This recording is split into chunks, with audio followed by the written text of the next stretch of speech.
Hello everyone and welcome back to the Dream Machine. In the last episode we finished chapter 3 and today we're gonna get started with chapter 4. Now chapter 3 was all about adventuring in Alicia's dreams. We have now cut the tentacle out of her dreams, so she is safe right now, but unfortunately she did not wake up. So she's just gonna keep sleeping on here on the floor of our apartment, but she should be safe right now. But her back is definitely not safe if she's gonna be lying there for much longer, so let's try to hurry and cut out the rest of the tentacles too. So yeah, first thing to do is probably to remove these devices from our heads so we can find our next target of who to cut the tentacle off.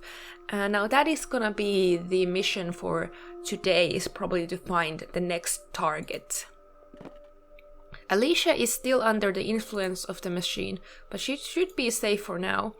I won't be able to wake her up until I've purged the machine from all dreams. So that's what we learned in the last episode. Let's quickly, we haven't been here in our apartment for a while. I just want to see if anything has changed so far. Probably not though. Let's check out the kitchen quickly. No, everything seems to be just the same old way as it was in the first chapter or whatever. Alright, well, let's get going. I'm assuming we need to go back into the basement to where all these cameras were. Maybe that way we can find our next target. Now, our neighbor is the old lady Edie. Let's see if they have something to say. She won't appreciate... Oh, yeah. Let's ring the doorbell. Let's see if she's doing well. Just a moment, dear. I'll be right with you. Why, hello, Mr. Neff. I'm sorry to disturb you again, Edie. Oh, don't worry, young man. One of my guests just abandoned me, so we had to put the bridge game on hold. What can I do for you? There's something important we need to talk about. Oh? I can see that you're upset. Why don't you come in, dear? Let's discuss it over a cup of Lady Grey. That always soothes my nerves. Okay. Well, I guess we're going in there. Okay. I need to make Edie fall asleep. But how do I do that? Surely I can't just knock her out. Oh, okay, so we're just going straight for Edie then. Okay. Examine umbrella stand. The stand contains 2 weather-worn umbrellas. Okay. Examine photo. It's a photograph of a family estate with a lush garden. Ventilation grate. It looks like an old ventilation grate. Okay. I love, we can always click the ventilation grate, but it just always says the same thing. Examine chest. The old chest has the year 1837 patent on it. It's full of bedding. Then we have a phone there. Examine photo. It's a photograph of Edie standing in a field of sunflowers. She looks oddly tranquil. Examine photo. It's a photograph of an elderly man sitting on a porch. I assume that would be her husband. Examine phone. It's an old Bakelite rotary phone. Rotary phone. That's what I was looking for in one of the earlier episodes. Let's check out the bathroom. Toilet brush. There's nothing remarkable about it. Well, why would there be? Flush toilet. I don't know why. Examine mirror. I feel more tired than I look. Examine washing machine. It's an empty washing machine. Bucket. It's just a plastic bucket. I was just wondering what items do we have. So we have the master key, which is how we get to the basement, I presume. Skin lotion. The label says night and day cream. Shampoo? It's a bottle of shampoo. Bathrobe. This bathrobe has been washed recently. Okay. Skin cream? It's just some kind of skin cream. Examine photo. A child is playing under an old tree. Okay. Well, there wasn't nothing really interesting here. I just want to check out all the rooms so we don't miss anything. So this is the kitchen. Oh, I'm just putting the kettle on, dear. It'll take a while to boil, but we can talk in the meantime. Okay. Photos? It's a photograph of a young man leaning against a rail. It's a portrait of a photograph of a child. The photograph seems more recent than the other ones here. Okay. It's a photograph of a young Edie standing by a set of stairs. Fridge. Edie won't appreciate me rummaging through her kitchen. Okay. Teapot. The pot has a tea-filled strainer under the lid. Bits of flaking dough cover the towel. It's pretty grimy, but at least she seems to be working. Pickup pot.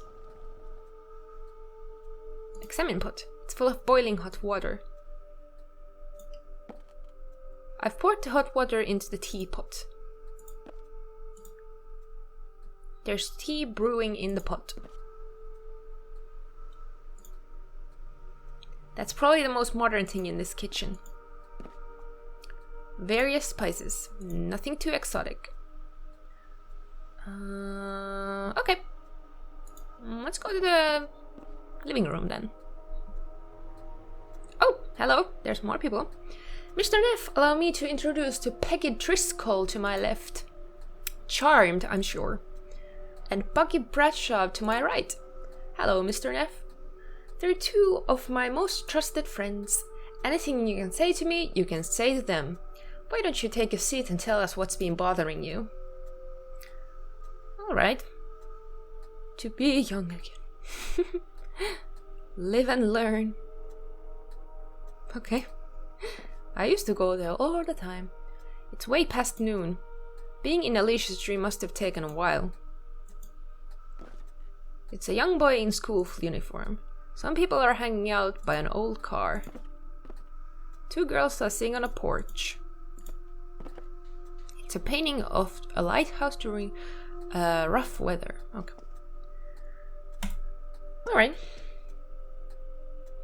So, Mr. Neff, tell us what's on your mind. Well, we have a long story to tell. The landlord is surveilling every apartment in the estate. Surveilling? There's hidden cameras in every apartment. That's astonishing. I can show you the room with the monitors if you want proof. No, dear boy, I believe you. It just reminds me of an event I experienced back in the 50s. I was unloading a survey cart when all of a sudden I heard gunshots going off around me. Preferring safe to sorry, I ducked behind a nearby dumpster. As I hunkered down, thinking my last moments had come, I noticed that the gunfire had stopped as quickly as it had started. Turns out I had just overinflated the tires a bit. That heat made them pop. I never made that mistake again, let me tell you. I can never tell the difference between gunshots and fireworks.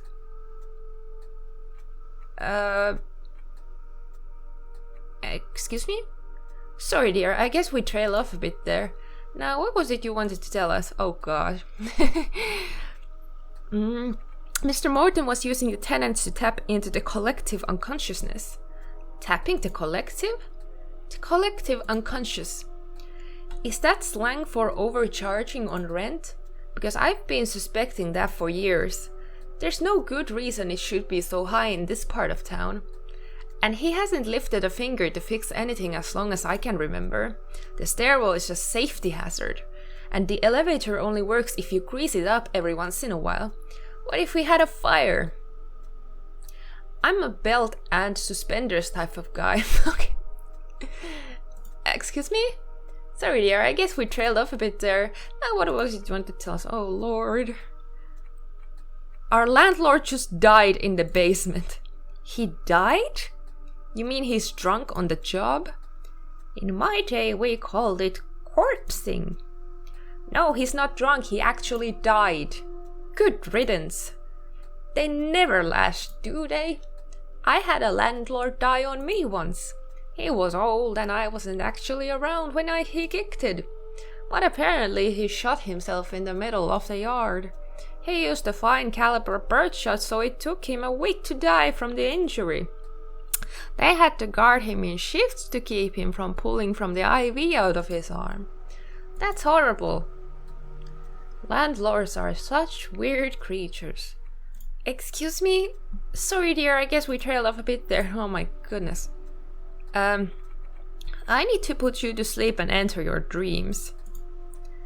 Is that a form of rhyming slang? You youngsters are so creative. What is that supposed to mean? I have no idea. I want to see you flounder and hear your screams. Why would he say a thing like that? I don't know. It was all I could come up with on short notice. I'd better be understood, to be honest. Oh my god. I could use a hot cup of tea right now. Yes, but I can't hear the water boiling yet. I took the liberty of preparing it for us. In that case, I'd better go get it before it goes cold. Superb craftsmanship. It's so perfectly moist. Excuse me? Sorry dear, I guess we trailed off a bit there. Now what was it you wanted to tell us? I'm afraid the tea is getting cold, guys. Yes, we mustn't let the tea get cold again. Good call, Victor. They've been in my family for decades.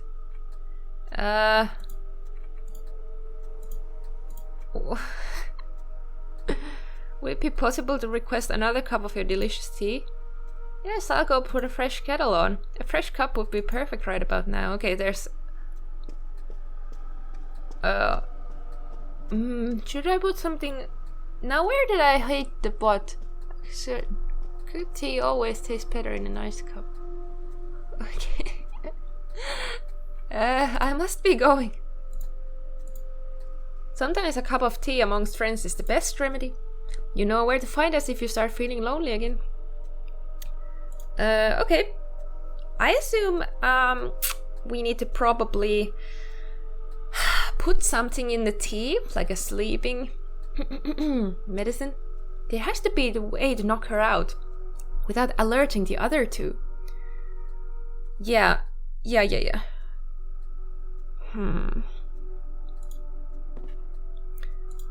Well, shouldn't we...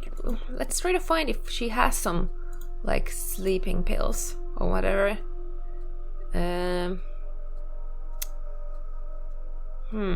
Where is her bedroom? Not there. Let's go see. Is there a way? Yeah, we can go here. Here's the bedroom. Okay. Let's see if anything useful is here. Oops, I went back in the hallway. I tried to click the painting there, but I guess we can't click it. I guess it's a mirror. It's a photograph of a lush garden with a big tree in the middle. A family of 4 is smiling towards the camera. Examine books. A pile of old detective novels.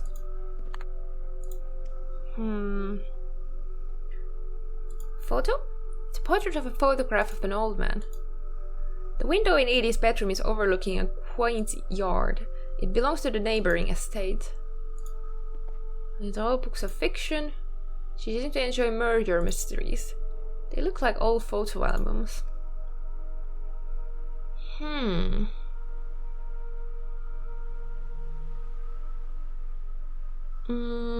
I cannot see anything else in here.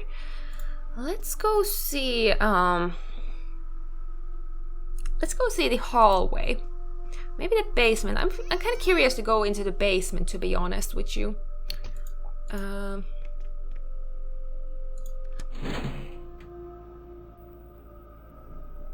Edie's having tea with 2 of her friends.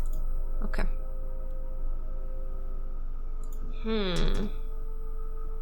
What about Mr. Morton's office? I wonder what's behind that secret door. Yeah. I was wondering this, because I remember this, because there's a scroll here. It looks like some kind of code. Yeah, so this is obviously... God damn it, this is the cameras in the basement. Now, do I... hold on, I have notes about this game. Do I have anywhere written down what those numbers are? So the upper right corner is 6. And upper left corner is 1. And the low corner is 3. Okay. See, I have I have written down because I was trying to solve the puzzle earlier. So the first one there is 6 to right. We need to turn, and then the second is 1 time to left.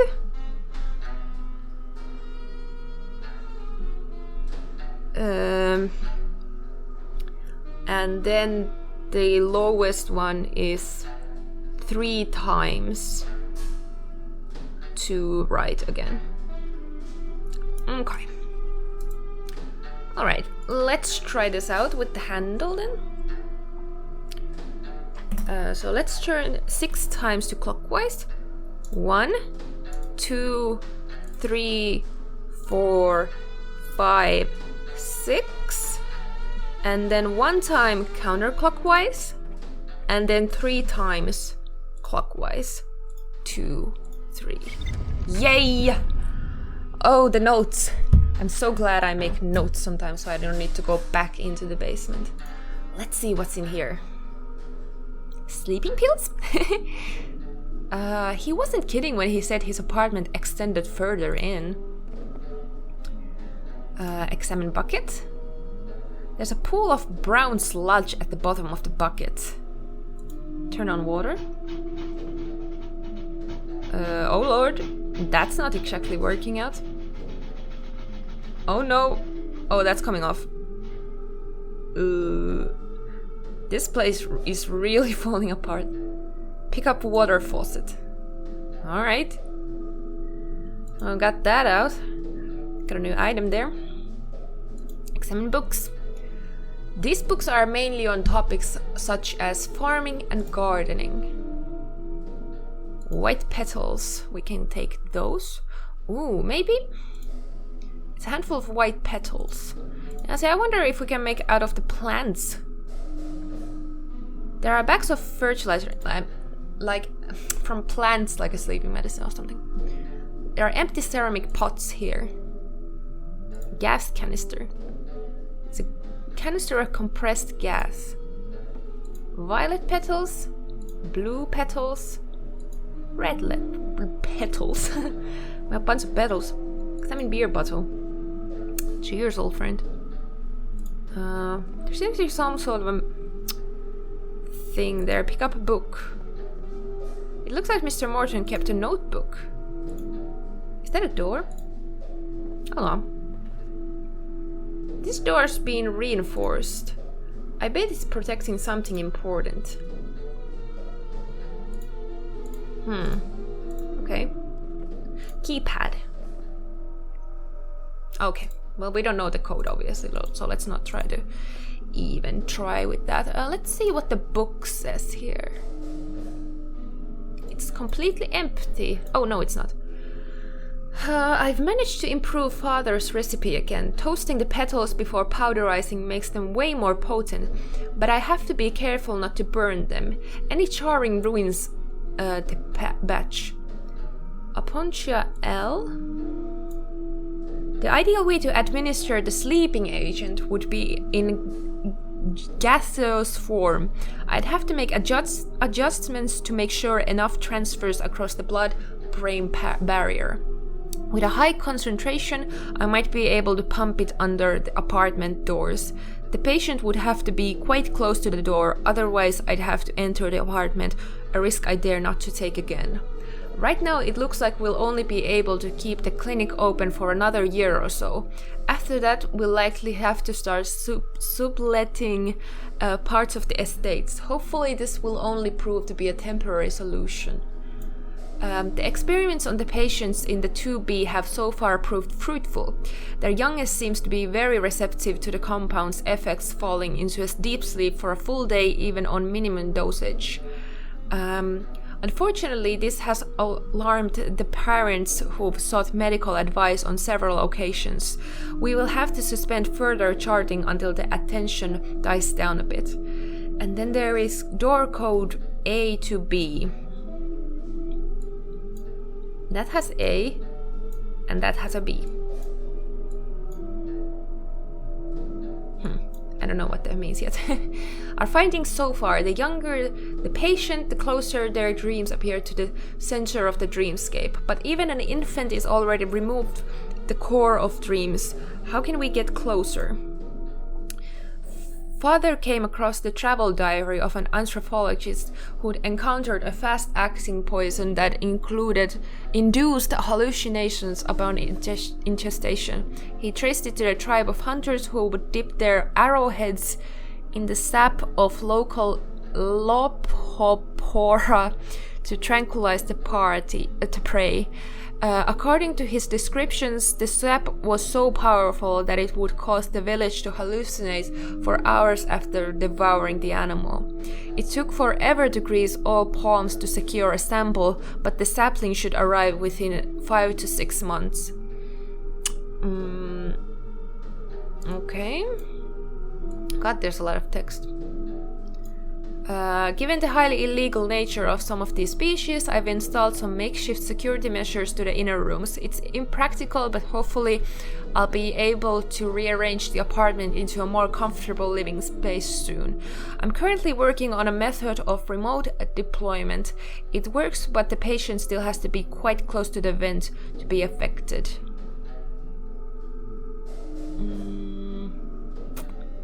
Alright.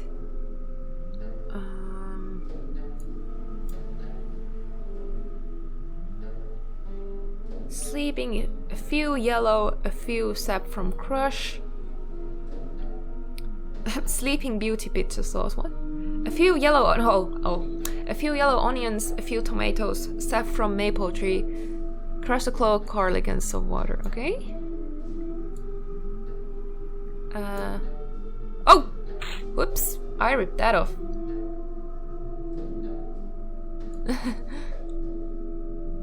Okay.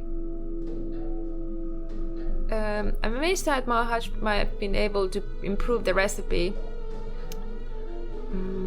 Okay. That's us.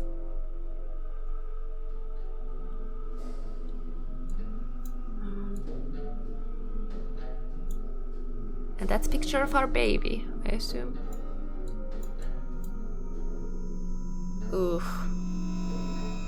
Mildly creepy that he has this picture. As a safety measure, I'll forge a marriage and death certificate in case I need to back up any upcoming improvisations. Unfortunately, I'm almost out of a carrier gas. I placed an order, but who knows how long the delivery will take. Okay. Oh my god. Well, that's creepy. I don't know what happened to the page I ripped off by accident. But, wait, what is that? Oh, I thought that was sleeping pills. Damn it. XIV desk. Let's look at this thing. Pick up pills. What are these? It's a bottle of prescribed medication. Did Mr. Morton suffer from some ailment? It says Dormicum on the label. Pestle. Spoon.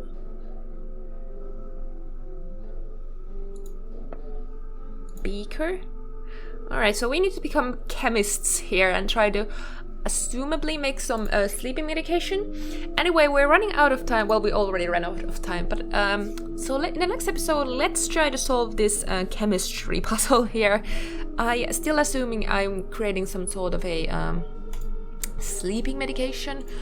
So yeah, thank you for watching. I'll try to look a bit of this book through in between the episodes, so if I have a clearer idea on how to create this sleeping medication. So yeah, anyway, thank you for watching and goodbye.